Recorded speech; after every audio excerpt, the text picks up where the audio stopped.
Everyone, good morning. কেমন আছো তোমরা সবাই? আশা করছি তোমরা সবাই খুব ভালো আছো। যে যেখানে আছো ঈশ্বরী কৃপায় আমরাও ভালো আছি। তো আমার নতুন আরেকটি ব্লগে তোমাদের সবাইকে জানাই ওয়েলকাম। আই হোপ আজকের ব্লগটাও তোমাদের ভালো লাগবে। আজ হলো জন্মাষ্টমী, তো জন্মাষ্টমীর অনেক অনেক অনেক শুভেচ্ছা জানাই আমার পুরো ইউটিউব ফ্যামিলিকে। সবার খুব ভালো কাটুক জন্মাষ্টমীটা, আর খুব এনজয় করো জন্মাষ্টমীতে। যাদের বাড়িতে গোপাল ঠাকুর আছে ওদের বাড়িতে তো আজকে বলে লাভই নেই যে কী পরিমাণে হতে চলেছে, উৎসবটা দুর্দান্ত হতে চলেছে। কারণ দেখবে যাদের বাড়িতে গোপাল ঠাকুর থাকে না, আগের দিন থেকে কিন্তু তোড়জোড় শুরু হয়ে যায়। আমার তো এতটা ভালো লাগে কি আর বলি। তবে আমার বাড়িতে কিন্তু পেতলের যে গোপাল ঠাকুর ওইটা কিন্তু নেই, এমনিতে চীনামাটির একটা গোপাল ঠাকুর আছে। তবে এটাও আগে সুকেজের মধ্যে সাজানো ছিল, তো এটাকে আমার আসনে এনে না পুজো দিই। এমনিতে রং খেলা বলো, ওই যে দুলের সময় বলো, এমনিতে ঠাকুরকে আসনে এনে একটু আবির দিতাম। তো এই যে 1 বছর আগে আমার শাশুড়ি মা এনে আবির দিয়েছিল আসনে পুজো দিয়ে। তারপর মা বলছিল এটা আসনেই থাক গিয়ে তুলতে লাগবে না। তো আমি আবার বললাম এগুলো তো আর পুজো দেয় না, পুজো তো পেতলের গোপাল এনে প্রতিষ্ঠা করে তারপর পুজো দেয়। মা বলছে কিছু হবে না, ভক্তিটাই হলো গিয়ে মেন। তো এমনিতেই না পুজোটা দিই। তো যাই হোক, এদিকে দেখো জন্মাষ্টমী বলে আমিও সকাল সকাল ঘুম থেকে উঠে পড়লাম। উঠে এদিকে আগে ঘরটাকে ক্লিন করে নিচ্ছি। কালকের তরকারি পাতিও আছে, রান্নার ঝামেলা নেই, শুধু ভাতটা করে দেবো। আর আমি তো সকাল থেকে উপোস করছি, উপোস করে ঠাকুরকে একটু স্নান করিয়ে নেবো। পেতলের গোপাল নেই তো কি হয়েছে, আমার ঘরে যে গোপালটা আছে এটাকেই আমি স্নান করিয়ে নেব। বলে না ভক্তিটা হলো গিয়ে মেন। ভগবান কি দেখেন না কিন্তু যে আমাকে সোনা দিয়ে মুড়ানো, নাকি আমাকে পাথর দিয়ে, নাকি আমাকে মাটি দিয়ে, এটা কিন্তু ভগবান দেখে না। মেন হলো গিয়ে ভক্তিটা। তো সেই ভক্তি মনে রেখে যদি ঠিকঠাকভাবে পুজো করো না, এটাই কিন্তু ভগবান শুনে। তো এদিকে দেখো এবারে আমি এখন ঘরটাকে ক্লিন করে নিচ্ছি। তো পুজো পার্বণ যাই থাকুক না কেন, আমার একার সংসার হলেও না আমি সবসময় একটু ঘরদোরটা পরিষ্কার রাখতে পছন্দ করি। আমার মনে হয় কি বলতো, ঘরটা যদি নোংরা হয় ঘরের মধ্যে নেগেটিভ ভাব কাজ করে, আর ঘরটা যদি একটু গুছানো ক্লিন থাকে ঘরের মধ্যে যেন পজিটিভ ভাব কাজ করে। আর ঘরের মধ্যে যদি পজিটিভ ভাব থাকে এমনিতেই দেখবে আমাদের মধ্যে কিন্তু পজিটিভ এনার্জিটা যেন আমরা খুঁজে পাই। তো দেখো তাই ঘুম থেকে উঠে কিন্তু আগে একদম বিছানাটাকে ভালো করে একদম গুছিয়ে টুছিয়ে বিছানার সাইড ফাইডগুলোকে পরিষ্কার করে নিয়েছি। তারপর তো একে একে ড্রেসিং টেবিল, এদিকে মডুলারটা, আর এদিকে দেখো এই যে মিচিপের উপরটা কিন্তু ভালো করে জিনিসপত্রগুলো মুছে দিচ্ছি। পুজো পার্বণ হয়েছে তো কি হয়েছে, তারপরেও এগুলো যদি পরিষ্কার করে না রাখি না, সে কালকে আমাকে আবার এগুলো করতেই লাগবে। আর আজকে যেহেতু ঘরে একটু ঠাকুরের পুজোটাও দিচ্ছি, ঘর সবকিছু যদি একটু পরিষ্কার থাকে না, পরিষ্কার থাকে, তাহলে যেন নিজেরই যেন আলাদা একটা ভালো লাগে দেখবে। আর যারা সবসময় পরিষ্কার দেখতে পছন্দ করে না, তারা দেখবে একটু নোংরামি হলে যেন তাদের ভালোই লাগে না। আমার তো এরকমটাই মনে হয়, নোংরা হয়ে আছে, ভগবানেরও আজকে মনটা কীরকম লাগবে এরকমটা যেন মনে হয়। একটু পরিষ্কার পরিচ্ছন্ন রাখতে পারলে যেন আমারও ভালো লাগে। তাই ঘুম থেকে উঠে রান্নাবান্না যেহেতু আজকে তোর জন্য নেই, তাই জন্য আগে কিন্তু ঘরটা আগে গুছিয়ে নিচ্ছি। তারপর গিয়ে বরের জন্য ভাতটা করে নেব। আর তো তরকারি পাতি আছে, দুপুরের রান্নাটা আমি পুজো টুজো দেওয়ার পর গিয়ে করব। একার সংসার হলে না এরকমটা হয়, সব কিছু সামলে এদিকে রান্নাবান্না করে একদিকে ঠিকই একটু ঝামেলা হয়ে যায়। তারপরেও একটু যদি বুদ্ধি খাটিয়ে আমরা কাজগুলো করি, একার সংসারের মধ্যেও কিন্তু পুজো পার্বণ বলো সব কিছুই করা যায় কিন্তু একার সংসারও। এখন আমার একার সংসার হয়েছে বলে আমি কি কোনো কিছু করব না, এটা কিন্তু না, সমস্ত কিছুই করি। হয়তো একটু ঝামেলা লাগে যায়, অতটুকুই। একা হাতে সমস্তটাকে সামলাতে হয়। এই যে রান্নাবান্না বলো, পুজোর কাজ বলো, এদিকে ঘর দোর গুছানো বলো, সবটাই তো একা হাতে করতে লাগে। তো একটুখানি যদি ম্যানেজ করে কাজগুলো করি না, সব কিছুই টাইমের মধ্যে শেষ হয়। এদিকে আবার সকাল সকাল পুজোটা দিতে না পারলেও ভালো লাগবে না। তো এদিকে দেখো টেবিলটাও মুছে নিয়েছি, আর এদিকে সোফাগুলো একটু গুছিয়ে নিয়েছি। আর ভাবছি যে কতক্ষণে আমি ঘরের কাজগুলো শেষ করে রান্নাটা ভাতটা নামিয়ে গিয়ে স্নানটা করে এসে পুজোতে বসবো। কারণ এই যে ঠাকুরকে স্নান করাবো, সে আবার অনেকটা কিন্তু সময়ও লাগবে। তাই তো এদিকে দেখো এবারে গডরেজটা মুছে নিচ্ছি। গডরেজটা মুছা হয়ে গেলে কিন্তু আমার এই ঘরের মুছামাছিটা কমপ্লিট। এবারে তারপরে ঘরটা ঝাড় দিয়ে নেবো। ঘরটা ঝাড় দিয়ে ঘরটা মুছেও নেবো। আজকে যেহেতু পুজোর জায়গাটা তো স্নান করে এসে মুছবো, কিন্তু এমনিতে যে পেছনের রুম সামনের রুম পুরো কিন্তু মুছে নেব। যে কোনো পুজো পালি হলে, আমার ঘরে পুজো না করলেও তারপরও যে কোনো পুজো পালি অনুষ্ঠান হলে না, আমি একদম ঘর দৌড় মুছামাছি করে একদম ক্লিন করে রাখি। তবে কালকে কিন্তু নিরামিষ খাইনি, কারণ আমি তো আর সারাদিন উপোস করে যে জন্মাষ্টমী পালন করা ওইটা তো আর করবো না। ওই তো আমার ঘরে আর গোপাল নেই যে পিতলের গোপাল দিয়ে আমি পুজো করে একদম সারাদিন উপোস রেখে 12টার পরে স্নান করাবো, ওইটা তো আর নেই আমার ঘরে। তো এভাবে কিন্তু করছি না, তাই জন্য কালকে কিন্তু নিরামিষ খাইনি। এমনিতে পুজো দেওয়ার পর আবার কিন্তু আমি ভাত খেয়ে নেব। তো পুজোটা দেওয়া পর্যন্ত কিন্তু আমি উপোস থেকে করছি। ভগবান যদি চায় একদিন নিশ্চয়ই করব। এমনিতে একদিন করেছিলাম আমার কাকি শাশুড়ির ঘরে, উপোস করে সকাল 12টার পরে পুজো দিয়েছিলাম, রাত 12টার পরে না, মানে সকাল 12টার পরে আমার কাকি শাশুড়ি মা আর আমি মিলে করেছিলাম। এটা হয়ে গেছে 2-3 বছর। আর রাত 12টার পরে যেটা করে এটা কিন্তু মেন কৃষ্ণের জন্মের ইয়েটা, যে এটা তো রাত 12টার পরেই কিন্তু হয়। তারপর ওইটা নিজের ঘরে থাকলে দেখবে সম্ভব হয়, আরেকজনের ঘরে গিয়ে কিন্তু সম্ভব হয় না ওই রাত 12টার পরে গিয়ে স্নানটা করানো যে। তো যাই হোক, দেখি ভগবান যদি কোনো চায়, মানে কোনো দিন চায় যে আমার ঘরে আসবে, আমি ভগবানকে একটু পুজো দেওয়ার মানে সৌভাগ্য এরকম পাই, তো ভগবান তো অবশ্যই একদিন আসবে। সেটা যদি আমি যদি একটুখানি ভক্তি দিয়েও ভগবানকে বলে থাকি, একটু হলেও পুণ্য করে থাকি, এটা আমার বিশ্বাস একদিন তো একদিন গোপাল ঠাকুর আমার ঘরে আসবে। আমিও মানে সারাদিন উপোস করে তারপর গোপাল ঠাকুরের পুজো দিতে পারবো। ওই যে বার্থডেটা খুব ভালোভাবে আমার মনের মতো করে সেলিব্রেশনটা করতে পারবো। তো জানি না, ভগবান চাইলে সব কিছুই সম্ভব হয়, আর ভগবান না চাইলে তুমি যতই চেষ্টা করো না কেন কোনো দিনই কিন্তু কোনো কিছু সম্ভব হয় না। তো যাই হোক, এদিকে দেখো এই যে এবারে ঘরটা মুছে নিচ্ছি এখন। মনে এই আশাটাই রাখলাম যে ভগবান একদিন নিশ্চয়ই চাইবে। আশা না রাখলে তো আর কোনো কিছু হয় না। এই আশা স্বপ্ন দুটোই বাঁচিয়ে রাখতে লাগে কিন্তু জীবনে চলতে গেলে। এখন যদি আমি স্বপ্নই না দেখি তাহলে কোনো কিছু করতে পারবো না। এর যে এরকম আমি ভাবি যে ইউটিউবে কবে আমি সাকসেস পাবো, ইউটিউবে হয়তো একদিন সাকসেস হব আমি, এই আশাটা রেখেই কিন্তু আমি কাজগুলো করতে পারছি। না হলে তো যে না মানে হলে হোক গে, না হলে না হবে, এরকম যদি ভাবতাম তাহলে তো কোনো কিছু আর করতে পারতাম না, বলো। তো আশা স্বপ্ন দুটোই কিন্তু বাঁচিয়ে রাখতে লাগবে, দুটো দেখতেও লাগবে, তাহলে কিন্তু আমরা এগিয়ে যেতে পারবো। তো এদিকে দেখো মাত্র কিছুটা সময় দিলাম, আমার ঘর কিন্তু পুরো একদম ক্লিন হয়ে গেছে। 1 ঘন্টার মতো সময় দিলাম, পুরো বেডরুম আমার একদম ডিপ ক্লিন হয়ে গেছে। দেখো ঘরটা দেখতে কতটা ভালো লাগছে। এমনি তো দেখবে ঘর দোর মুছামাছির পর ঘরটাকে যদি একটু জিনিসপত্রগুলো মুছার পর ঘরটাকে যদি ফ্লোরটাকে ভালো করে একটু মুছে নাও, তখন দেখবে ঘরটা কতটা ফ্রেশ লাগে। তারপরে এদিকে এসে দেখো চালটা ধুয়ে নিলাম, এবারে ভাতটা বসিয়ে দিচ্ছি, দুবেলার ভাত করে নিচ্ছি, মানে সকাল দুপুরে ভাতটা করে নিচ্ছি। আমি তো পুজো দেওয়ার পর আবার খাওয়া দাওয়াটা করবোই তাই। আর এদিকে জলটা পরিমাণ মতো কিন্তু আমি দেখছি, আমি কিন্তু ওই যে গ্লাস বাটি দিয়ে কিন্তু জল মাপি যুগে দেই না, আমি হাত দিয়ে না দেখিনি, ওই যে সবসময় এভাবে করি, এটা যেন আমার একটা অভ্যাস হয়ে গেছে। যাই হোক, এদিকে দেখো ভাতটা বসিয়ে দিলাম, ভাতটা বসিয়ে এবারে দেখো এদিকে এখন আদাগুলো সেদিন ধুয়ে দিয়েছিলাম, আদাগুলোর মধ্যে মাটি লেগেছিল, তো ধুয়ে এগুলো একটু রোদে দিয়েছিলাম। তো এবারে না এই পুটলিটার মধ্যে নিয়ে পলিথিনটার মধ্যে নিয়ে ফ্রিজের মধ্যে রেখে দেবো। আদা আমি রেখেছি কি বলতো, ফ্রিজের মধ্যে রাখলে না আদাটা অনেকদিন সতেজ থাকে, না হলে এমনিতে যদি খোলামেলা রেখে দিই খোলা অবস্থায়, তাহলে আদাটা না একদম শুকিয়ে যায় তাড়াতাড়ি। ফ্রিজের মধ্যে রাখলে কিন্তু অনেক দিন যাবত মানে একদম টাটকা থাকে ইয়েটা, আদাটা। জানি না তোমরা এটা জানো কি না, না হলে এইভাবে করে দেখতে পারো।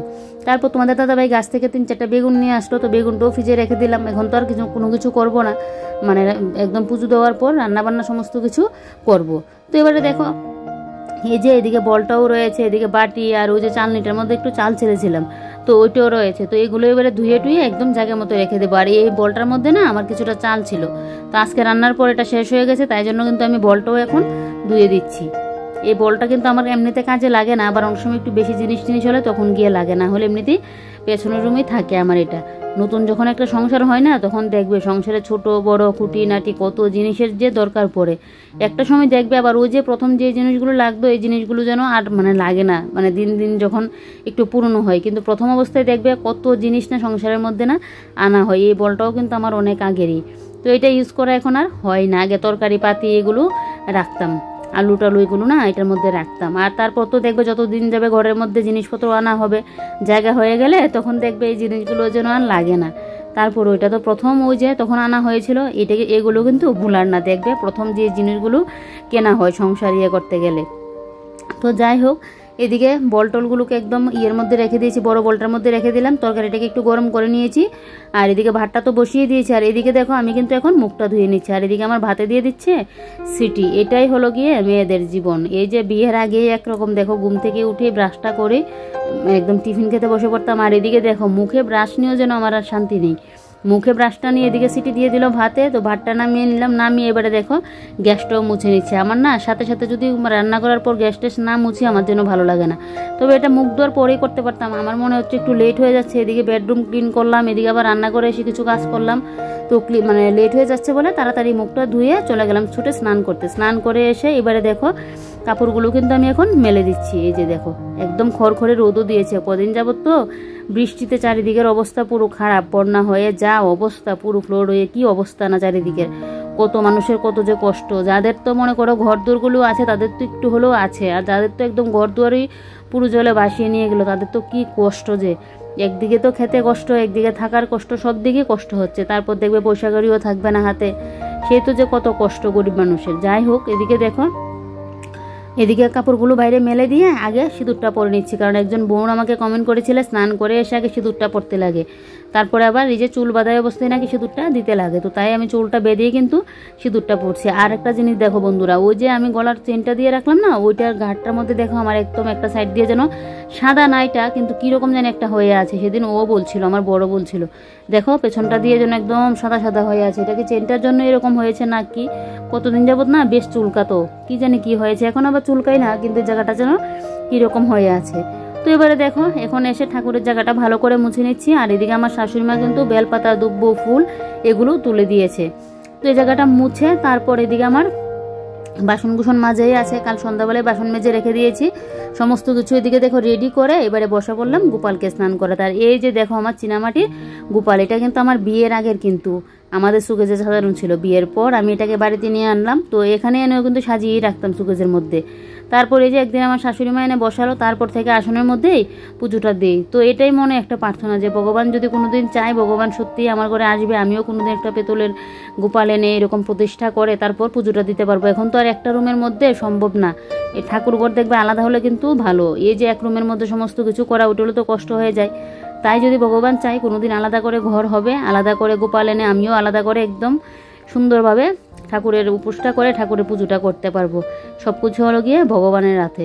তো যাই হোক, এবারে দেখো এদিকে গোপাল ঠাকুরকে ভালো করে স্নান করিয়ে নিয়েছি। এবারকে লোকনাথকেও কিন্তু আমি স্নান করিয়ে নিয়েছি। মানে আমি তো এটা পরে জানলাম, আমি ফার্স্টে ভেবেছিলাম লোকনাথের জন্ম আর গোপাল ঠাকুরের জন্ম কিন্তু একদিনে, যেটা আমি সবসময় শুনে এসেছি। কিন্তু এবারে দেখলাম কি তিথির জন্য এরকম হয়েছে নাকি, এবারে দেখছি গোপালটা মানে লোকনাথের জন্মটা পরের দিনকে, সেটা তো আমি আগে জানতাম না। তো আমি তো একসাথে স্নান করিয়ে নিয়েছি, আমি তো জানি একদিনে। আমি আবার লোকনাথেরও ভক্ত, তো সেই জন্য লোকনাথকেও স্নান টান করিয়ে নিয়েছি। দুজনের জন্মদিন যেহেতু একদিনে, তাই একবারে স্নানটা করিয়ে নিয়েছি। মানে গোপাল ঠাকুরকে আগে করালাম, তারপর গিয়ে লোকনাথকে করালাম। তো যাই হোক, পরে গিয়ে মানে এটা যখন বয়সটা দিচ্ছি তাই তোমাদেরকে, পরে তো বয়সটা দিচ্ছি তাই তোমাদেরকে বলছি। পুজো দেওয়ার সময়ও কিন্তু আমি জানতাম না, পরের দিন মানে পুজো যেদিন দিলাম সেদিন বিকেলবেলায় গিয়ে জানলাম যে আজকে মানে লোকনাথের না কালকে। তো সেই কালকে আবার দিতে লাগবে, কিচ্ছু হবে না। ঠাকুর একটু গরম তো, গরমকাল তো, ঠাকুর একটু স্নান করে নিয়েছে বেশি করে, কালকে না হয় আবারও করবে। আর আজকে দেখো গোপাল ঠাকুরকে দিকে, গোপালের প্রিয় হলো লাড্ডু, আর এদিকে তালের বড়া, আর এদিকে দিলাম তাল মিষ্টি। লোকনাথ ঠাকুরের তো তাল মিষ্টি পছন্দ, তাই তাল মিষ্টি দিয়ে দিলাম। তো পুজো টুজো দিয়ে পুজোর বাসন কুসন মেজে একদম জায়গাটা ভালো করে মুছে নিয়েছি।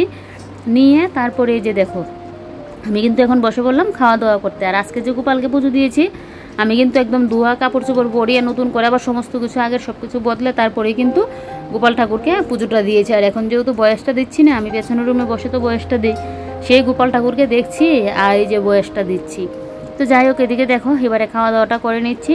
এমনিতে উপোস করে থাকতে আমার কোনো অসুবিধা হয় না, মাঝে মাঝে জন্য একটু একটু খিদে পেয়ে যায়, তবে এটা সবসময় হয় না, আজকে এরকমটা হয়নি। কিন্তু পুজো দেওয়ার পর এখন যেন খিদে পেয়ে গেছে। বলে না অন্য সময় তো দেখবে সারাদিন যখন উপোসটা থাকি তখন যেন মনেও আসে না খাওয়ার কথা, আর এখন তো আজকে মানে সারাদিন উপোস থাকবো না, আর এমনিতে যেন পুজোটা দেওয়ার পর যেন আমার পুরো খিদেই পেয়ে গেছে। তো জলটা খেয়ে আগে প্রসাদটা খেয়ে নিয়ে তারপর কিন্তু পূজার মানে খাওয়া দাওয়াটা করলাম। তো খাওয়া দাওয়া করে এদিকে যে আমার কি শরীরের মধ্যে অলসতা ধরলো, ভাবছি কি একটু বাদে রান্না করবো। তো এই করে দেখো এদিকে আমার স্নানের কাপড়ও শুকিয়ে গেছে, এই কাপড়গুলোকে এখন গুছিয়ে গাছিয়ে রাখছি। আর চুল থেকে তো কাপড়টা এখনও খুললাম না, গামছাটা এটা পরেই খুলবো, একদম যখন বিছানায় গিয়ে একটু শুবো তখন গিয়ে গামছাটা খুলে নেব, কারণ এখন খুলেও আর কোনো লাভ হবে না। কারণ আমার না চুল ছেড়ে রেখে যে কোনো কাজ টাজ করা এগুলো আমার একদমই ভালো লাগে না। আর মধ্যে এত পরিমাণে গরম হলেও ভালো, তারপরেও বৃষ্টি না, দেখ বাপরে বাপ, এই বৃষ্টির কথা শুনলে যেন এখন ভয় লেগে যায়। বাপরে বাপ, এত চারিদিকের এত কষ্ট, এখন পর্যন্তও কিন্তু মানুষের কত যে কষ্ট হচ্ছে। তো এদিকে দেখো এই যে পেছনের রুমটাকে, এই আনলাটাকে ভালো করে গুছিয়ে নিয়েছি। যাক, আনলা গুছানো তো হয়ে গেছে, এবার আমার ইয়েটা ওই যে মানে সমস্ত কিছু মুছামাছি করি, ওইটা কাপড়টাও ধুয়ে দিয়েছিলাম, তো ওইটা এখানে রেখে, আর এদিকে দেখো এই যে আমার ফোনের স্ট্যান্ডটাও এখানে রেখে দিয়েছি। দিয়ে এদিকে সেই নুপুরগুলোকে এখন এই যে এই ড্রয়ারটার মধ্যে রাখলাম। বেশি শব্দ হচ্ছে আমার, যেন বেশি যদি ঘুঙুরের শব্দ হয় না আমার ভালো লাগে না। তারপরে এই কাজগুলো করে যেন আমি পুরো হাঁপিয়ে গেছি, এখন মনে হচ্ছে আর এক গ্লাস আবার একটু জল খেয়ে নিই। তো এদিকে জলটা খেয়ে অনেকটা সময় কিন্তু রেস্ট করেছি, দুপুরে রান্নাবান্না কিছুই করলাম না। বরকে ফোন করলাম যে একটা দই নিয়ে আসার জন্য, আর এদিকে ভাজি করে নেবো, হবে কি? ও বলছে হবে। কেন জানি অন্য সময় তো আগে রান্নাটা মানে করে নিলে না ভালো হয়, তারপর দেখো পুচু টুচু দিয়ে আমার কাজ বাজ করি, অসুবিধা হয় না। মেন কথা হলো কি, অত বেলা করে তো আমি রান্নাবান্নাও করি না। আর যে উপোস করে ওই যে পুচু টুচু দিলাম, তারপর খাওয়ার পর যেন আমি শরীর আর এনার্জি পাচ্ছি না, আর গরমও দিয়েছে, আর যেন রান্নার ইচ্ছে হচ্ছে না। যাকগে বর বলেছে কোনো কিছু লাগবে না, তো এই বড়া দিয়ে নাকি খেয়ে নিতে পারবে, আর আসার সময় দই নিয়ে আসবে। তো কারকল পাতলা করে কাটলাম, আর এদিকে একটা ক্যাপসিকাম কেটে নিয়েছি। ক্যাপসিকামটা আমার বরেরও খুব পছন্দ, আমারও খুব পছন্দ, তো তাই জন্য ক্যাপসিকামটা কেটে নিলাম। এই বীজগুলো ফেলে দেবো, কারণ এই বীজগুলো শক্তপোক্ত না হলে রেখে দিতাম, দেখতাম চারা বানাতে পারি কিনা। তো যেহেতু একটু নরম তাই ফেলেই দিলাম। আর এদিকে ক্যাপসিকামগুলোকে ধুয়ে ভালো করে একদম বেসনটা গুলে, এই যে দেখো আগে কারকলটা ভাজি করে নিচ্ছি। কারকলটা তো হতে একটু সময় লাগে, বেশি লাগে না, পাতলা করে দিয়েছি।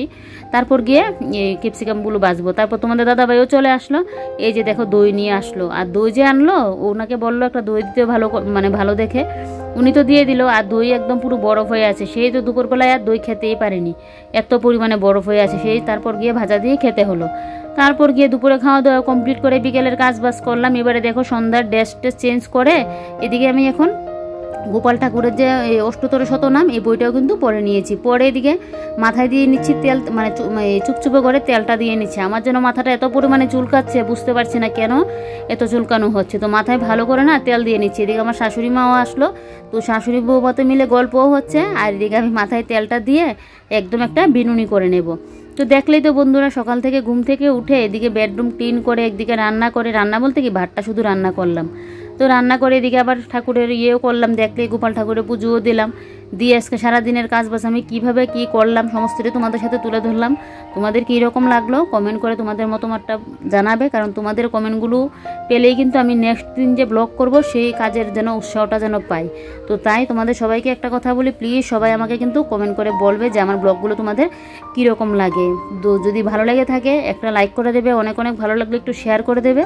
আর নতুন কোনো বন্ধু যদি আমার চ্যানেলে এসে থাকো, আমার চ্যানেলটিকে সাবস্ক্রাইব করে পাশে থাকবে। আর এই যে দেখো আমার শাশুড়ি মাও বলছে, শাশুড়ি মার নাকি চুলে কালার দিয়ে একদম সব চুল উঠে যাচ্ছে। আমি বলছি মার তো মানে কালার দিয়ে, আমরা তো আর কোনো কিছু দিচ্ছি না, শুধু চুলে হেনা করি, হেনাটা মানে চুলটা যাতে ভালো থাকে। তারপরও এত পরিমাণে চুল উঠছে হেনা করার আগে থেকেও।